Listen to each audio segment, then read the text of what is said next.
glad that you are here.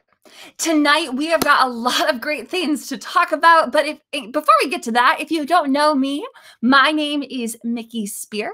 I am a musician, author, and host of tonight's show, The Healing Half. Now, our guest is having a little bit of technical difficulties, but we really do hope that he'll get on. If not, we've got a lot of great stuff to talk about. So if you can't hear me, let me know. And if this is your first time here, welcome. I just want to give you a little background on the show. So when I was 13, my mom passed away from cancer, and I spent the better part of a decade avoiding my emotions at all cost. Anytime someone would bring her up, I bolted and went the other way, and I found a million excuses to not talk about her. And I realized that running had long-term consequences. And now, many years later, I'm finally realizing how important it is to lean into these hard things like grief, like disappointment, and so much else. So I wanted to start a show where we get to talk about this stuff and not only address our own wounds, but also, and perhaps equally importantly, understand how we can help others better. Because so much of life is community. And I know when we are constantly running from our emotions, like I did for all those years, there's no way we can really help other people because we at our core don't believe in it ourselves. So the power of the healing half is we get to learn all of this stuff together. And I am so excited. So last week, we talked a lot about changing seasons. So if you were here last week and you were able to watch the episode, just give me like a, yeah, I saw it, or yep, in the comments section. That way I know who I'm talking to. But the thing about last week that really resonated with me was the idea of strengthening your grief muscles. We talked last week a lot about what I call little griefs, and I hope that you didn't interpret that as I was diminishing them, because they're not. They're very important, but they are, not Facebook post worthy, as we sometimes say. But it's still important to learn when an emotion comes up, like grief. How do I tackle that, and how do I do that? So that's what we're going to dive into tonight. Is we are going to really talk about the importance of learning and kind of practicing small, one seed, right? And seeing how that can really positively affect your life in a positive way. So if you are also new to the show, we're so glad to have you. In the comment section, I put my website on there. Be sure to jump on and download your free copy of My Heart Still Remembers, which is the grief exercise I use to really go through grief as it pops up in regards to human loss. And I know this season, there's a lot of emotions coming up. School is starting. The weather's changing. Oh, turtleneck. That's why I'm in my turtleneck, folks. It is cold in Minnesota today. But there's a lot, because then pretty soon then it's Halloween, then all of a sudden it's Thanksgiving, and then it's holidays, and it's just like, wow, the fall goes by fast. And I know I'm not the only one who sometimes has some apprehension about going into that season. So the importance of kind of connecting last week with this week is we're going to talk about the importance of strengthening your grief muscles and how practicing small can really help you in the long run when you have big things come up.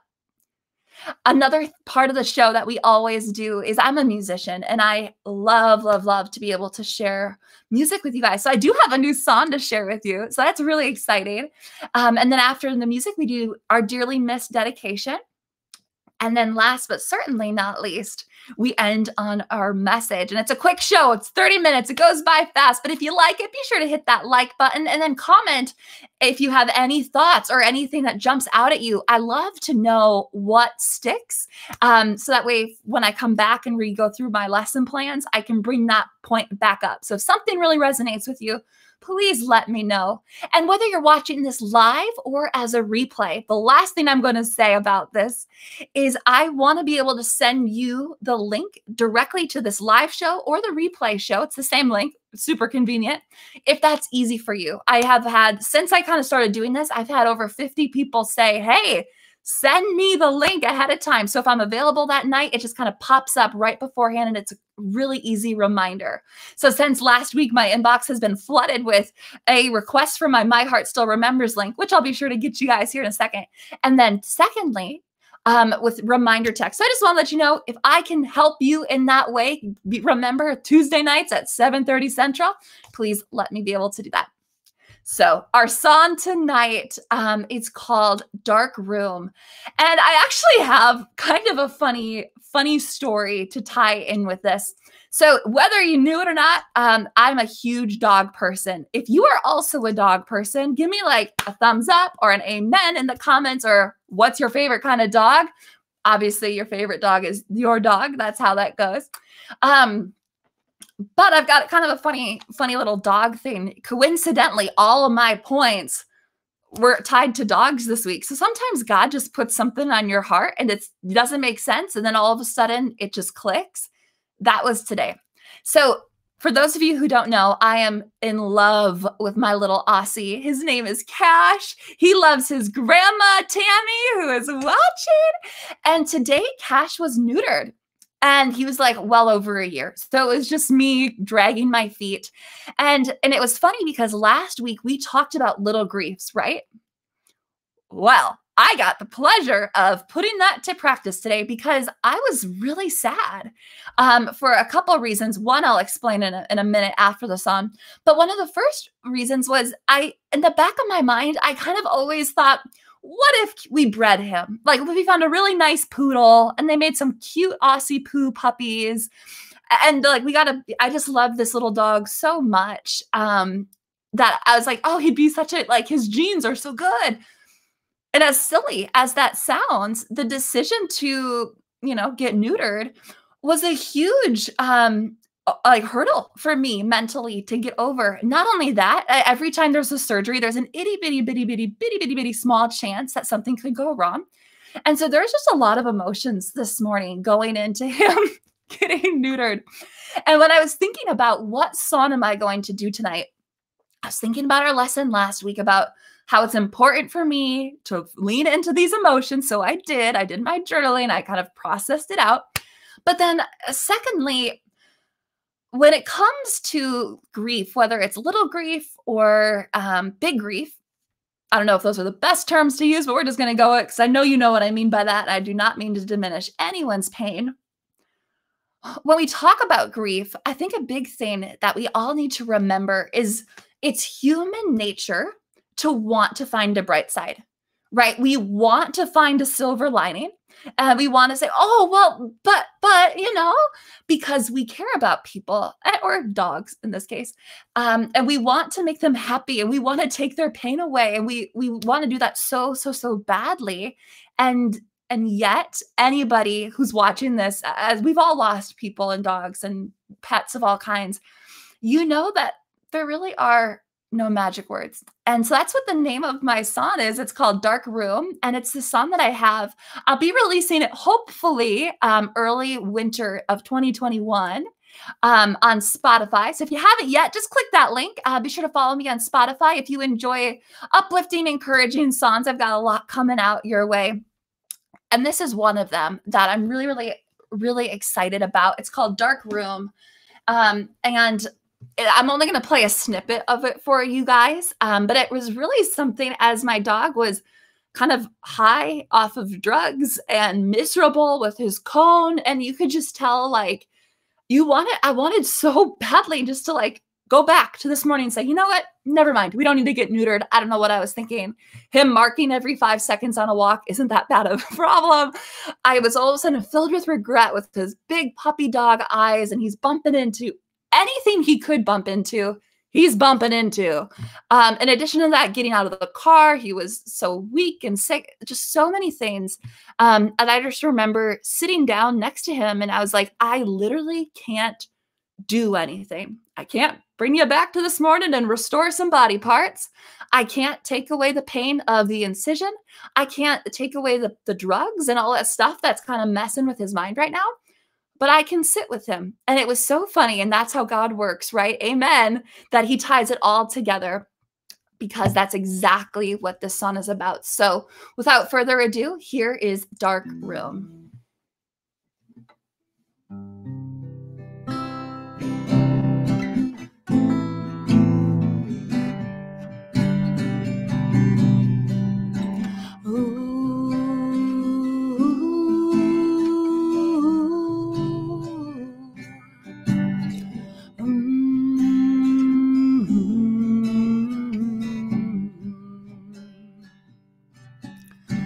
If you're seeing black and you don't know where to go,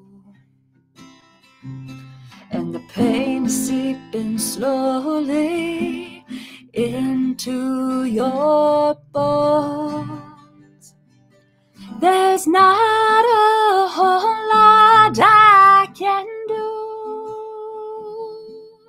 but I can sit with you in this cold, dark room.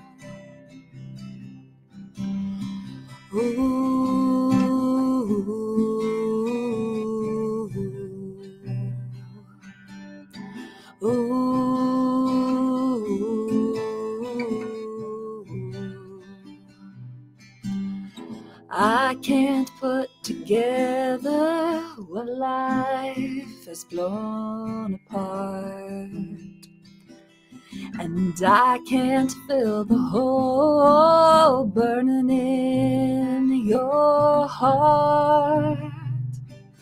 Then I wish I could take this pain away from you, but I can sit with you in this cold, dark room. There's no magic words, there's no magic words that I can say. There's no magic words, there's no magic words that can take the pain away. But I hope you know that you are never alone, and you never have to do this on your own, 'cause I will sit with you in this cold, dark room.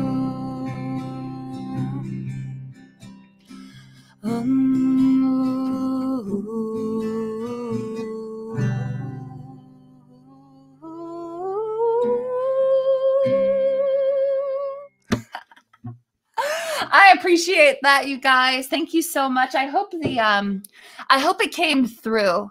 But the lyrics of this song just mean so much to me personally, and I really hope that they definitely rang true for you. So the second part of this show is that we do a Dearly Missed dedication. And as we kind of transition, again, it was just amazing how as we were getting ready for the show, dogs just kept coming up for me. And I'm like, what is going on? And coincidentally, our guest speaker is having a little bit of tech issues.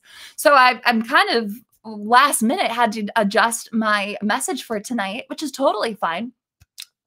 And as dogs came up this morning, we dropped Cash off to get neutered at the same vet that my dog Maxwell back when I was 13 years old. So my mom died at 13, and I think we had to put Max down that next year. So I would have been 14 years old. So that's me and Max at my old house. That's the same vet that we had to put Maxwell down at. And as far as the Dearly Missed dedication for this, we've actually got a guest speaker coming on in a couple weeks to talk about pet loss and ways that we can honor pets and things that help and don't help in regards to language surrounding pet loss, because it is a huge loss. And yet I think as a culture, we don't know how to act with it. But that's a show for another time. But anyways, this morning I was filled with these deep emotions because grieving Cash and the getting neutered, which is so silly it seems, but it was a new season and I was scared. But then secondly, I was reminded of a very particular memory. So I wanted to dedicate this episode to Maxwell, Maxie, whatever you want to call him. because he was my first loss after my mom. So it mom, Max, and he was kind of her special project. He died way too soon. He was only like 4 or 5 years old. But he had this rare kidney disease. So we had to give him IVs and all this stuff. And it just didn't work. His kidneys were shutting down for no apparent reason. And again, in the midst of losing your mom and then this dog, I was in such heavy shock and denial stage that I don't really remember processing Maxwell's death very well. And of course, that's where my heart still remembers comes in, right, folks? Because we want to make sure we are processing all of our losses, whether it was from 8th grade or this year, right? Like at any time we have unprocessed grief, it's going to have a negative effect. It's going to seep out one way or the other. But anyways, back to the story. Max was a great dog. And when it came time to finally accept, we have to put him down, which is a horrible decision. Anyone who's been in that situation gets it. I remember we had to drop him off at the vet before school, and I was going to the middle school. So I know my timeline's pretty tight there. I've got it pretty close. And it was in the morning, and we were kind of running late to school. And I'm such a people pleaser, you guys. Like, oh my gosh, I wish I followed the rules for the right reasons. You know what I mean? Like, I wish I showed up to class because I believed in it or something like that. But I was so afraid of getting in trouble. And I was so afraid of having attention on me because my mom had died and I was 6 foot whatever in middle school. And I just would do anything to push attention away from me, that I didn't want to be late to class. And I remember that morning being so sad. Not even sad. That's not even the right word. I was just so rushed. I was like, we got to go. I'm running late to school. Like, I got to get to class. And my dad's like, okay, we'll get going. Jeez. So, he walks Max up to the door. For whatever reason, we didn't go in. They just came out to meet us. This was like pre-COVID, so that was not normal. And it was like that weird moment where it was, okay, goodbye. And then we left. And we drove to school. And I went to class. And everything was normal. And then I got home. And Max wasn't there. And I remember sobbing. Because I rushed through. I let my people pleasing and my rule following and just the busyness of not wanting any attention on me take priority over saying goodbye to this beloved dog, this one of the, attachments to my mom. And it was one of those things that, the more I think about it, the more regret, of course, I have. And we have to let that regret go because we're not perfect and can't go back in time. And Max understands. But that's why I do this show, right? That's why this is so important to be talking about all of this stuff. Because when our insecurities and when our, fears are in the front seat, we are not leaning into our emotions. We're not taking the time we need to actually process. And in some cases, like saying goodbye to Maxwell, that can have long-term detrimental regrets attached to it. All because I was, in 8th grade and I cared about what people thought too much. And that's my hope with the healing half is we can all reprioritize everything where it needs to be. So then that way, when we are ready to say goodbye, we don't care what's happening. Work can fade away because it's just work.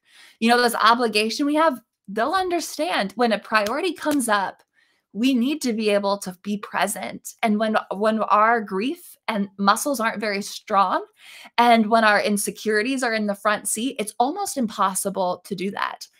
So if you are like me and you spent 10 plus years running away from emotions, Max is just one of many stories of where I wasn't as present as I wish I could have been. Hindsight.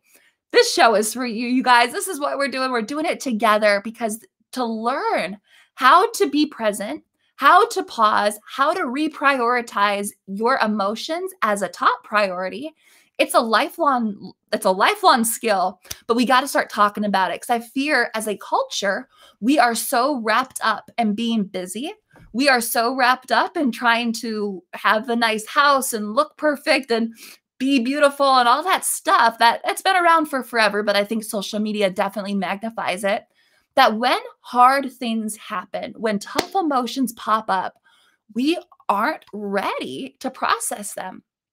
We were never trained how to do that. Of all the stuff that they teach in schools, learning how to, recognize mental health as a priority is not one of them.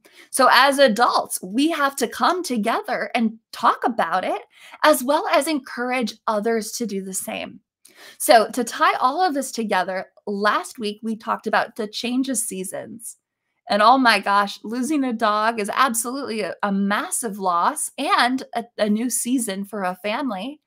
Also, the weather is super cold outside. Kids are going back to school. For some people, that's a great celebration. Others, it's a sadness, right? Depends on where you fall on that fence.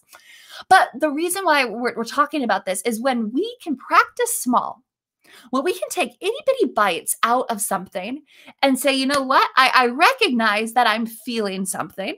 Step one, recognize that you're feeling it.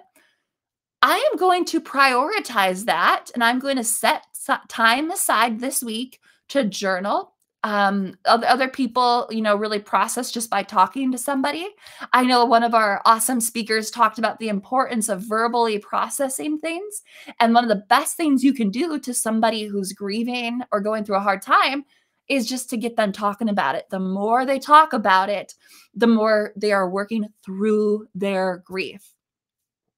So whether it's journaling personally or just telling your friends and trusting that they want to hear from you. Because I promise you, any friend who's a friend that holds their salt is going to care, even if it's a seemingly little grief, right? They want to hear about that.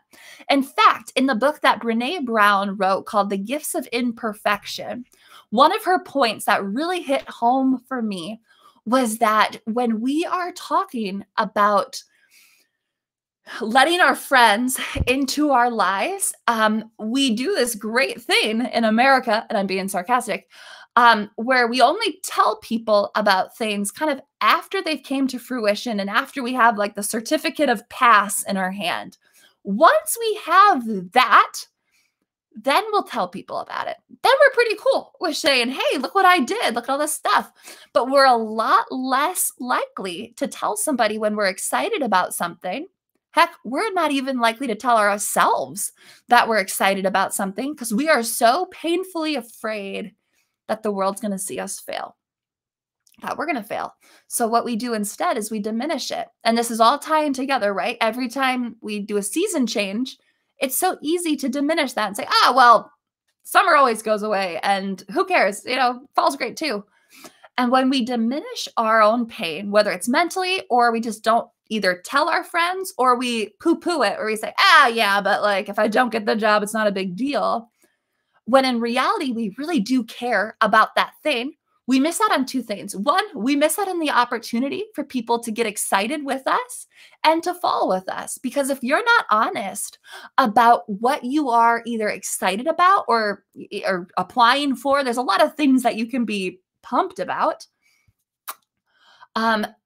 You will never get the same comfort from people who want to comfort you when it doesn't happen. And life is full of things that never happen, right? Or go the way we don't expect it. Maybe you think you've got this job in the bag and it doesn't happen. And if you go around to all your friends saying, well, it didn't really matter, whatever, then you are facing that challenge absolutely by yourself. And that could be with friends. But we also do that with God too, which is hilarious because it's as if God doesn't know that we wanted that job or whatever it is for you that you're shooting for.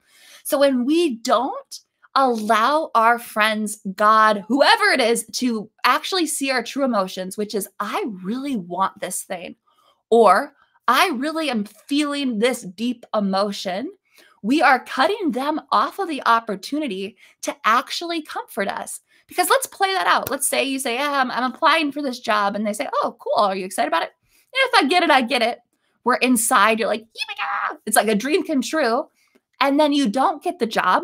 And they say, hey, what happened with that job interview? And you say, I didn't get it. In their mind, you didn't care that much about it because you told them you didn't care that much about it. And so they're do you see what I'm trying to say? Their comforting is not going to be as severe as if we were just honest up front and said, you know what?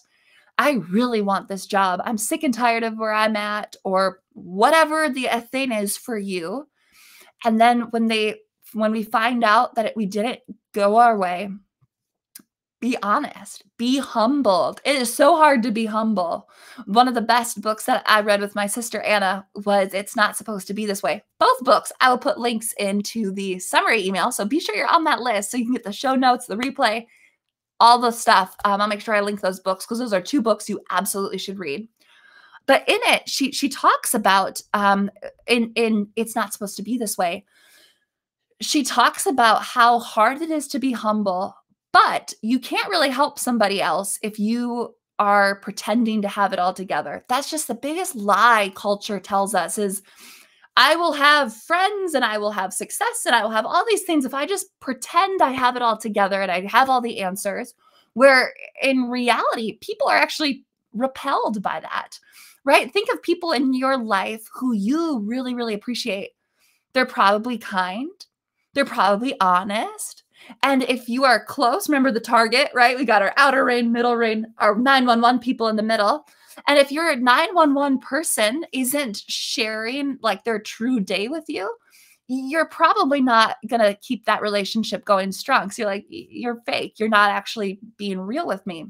So we can recognize that in other people. So when we're trying to comfort somebody and they're poo-pooing their emotions and they're kind of being dishonest about whether or not they're excited about a chapter or a job or whatever, or vice versa, they're going through a hard time and they're poo-pooing it. And we can see that. We say, come on. Like, I know you're not okay. And yet we can't stretch that out for ourselves, can we? Isn't that crazy? So easy to judge other people and say, oh my gosh, look at her. Like, clearly she's lying and she wishes, she's saying she doesn't mind all this stuff. But in reality, with ourselves, we're not even honest. And so that was kind of the big point I wanted to make today is one, when we deny ourselves our true excitement or disappointment, that's sending some really confusing signals between your head and your heart, right?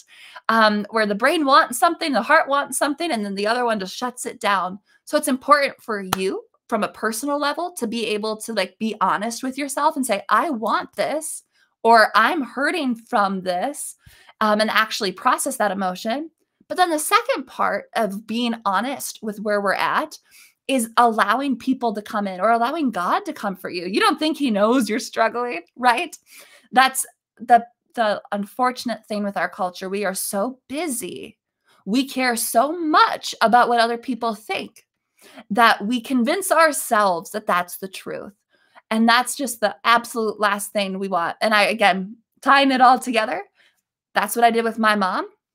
She died and I convinced myself I was fine. Of course I wasn't fine, but I told myself I was, and I told everybody else I was. And eventually people cared, but they're going to stop asking if you eventually just tell everyone you're fine.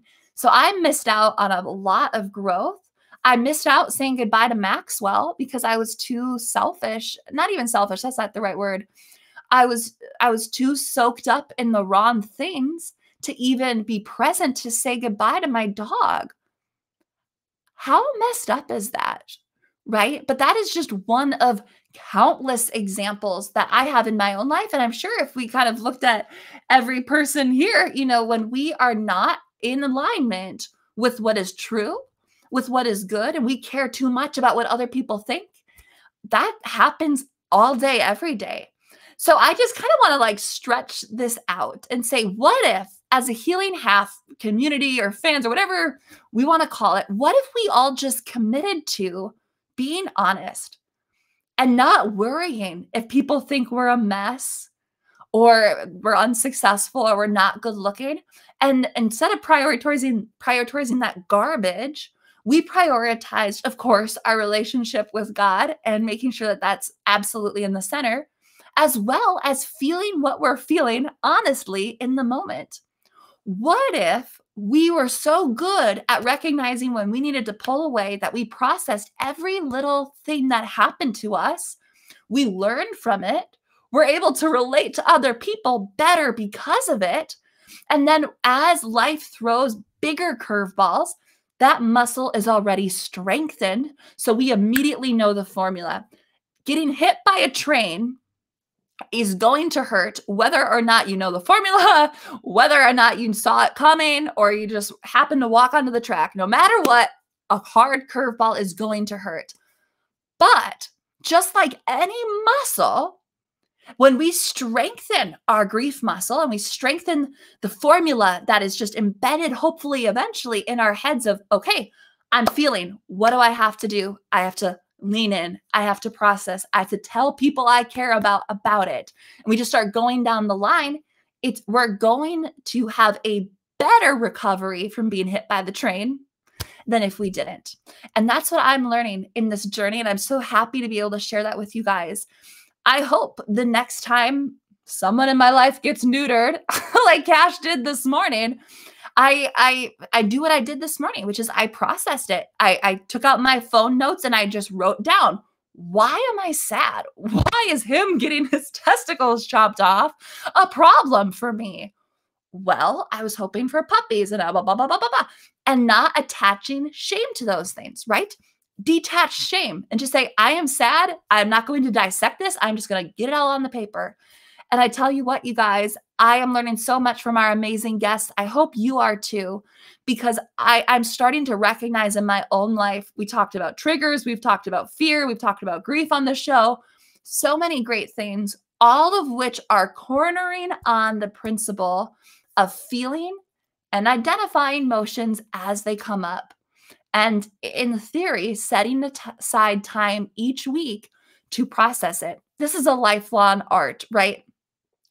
But it is, I can't really think of anything that is more worth our time than learning how to be humble enough to process our emotions properly. So then that way we can be that person and help other people as well through it.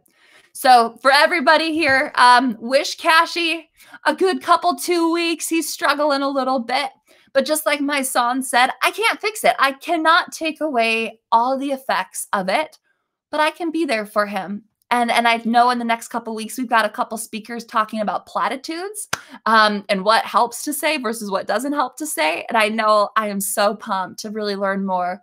But most of the time, you guys, it comes down to just being in that spot with somebody. And sometimes we have to just be in that spot with ourselves. Thank you all so much for joining. Be sure to leave a comment, tag a friend, share the video if you found anything of this valuable, and make sure you're on my list so then that way you can get all the show notes and the books that I recommend, because I want to make sure I'm giving all the resources I'm using to you guys. So then that way, as a community, we are encouraging each other to lean into our emotions both properly and healthily and on time. Bye, everyone. Have a great rest of your week.